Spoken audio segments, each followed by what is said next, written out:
hari berapa? $5 billion.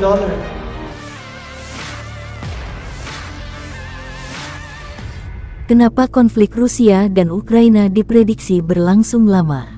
Rusia dengan kekuatan militer salah satu yang terkuat di dunia kenapa belum menang? Menteri Pariwisata dan Ekonomi Kreatif Republik Indonesia Sandiaga Salahuddin Uno punya jawabannya. Menurut Sandiaga, imbas perang Rusia dan Ukraina harga minyak dunia melonjak naik.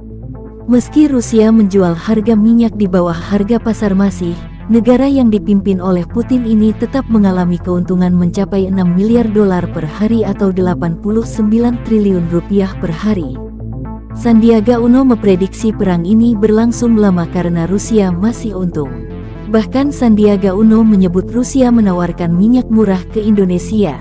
Bahkan lebih murah 30% dari harga pasar internasional.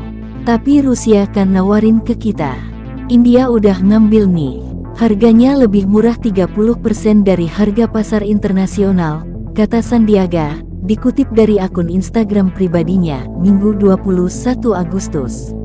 Bahkan Presiden Indonesia Joko Widodo ditawari minyak harga murah dari Rusia dan peluang itu sementara dikaji tim keuangan.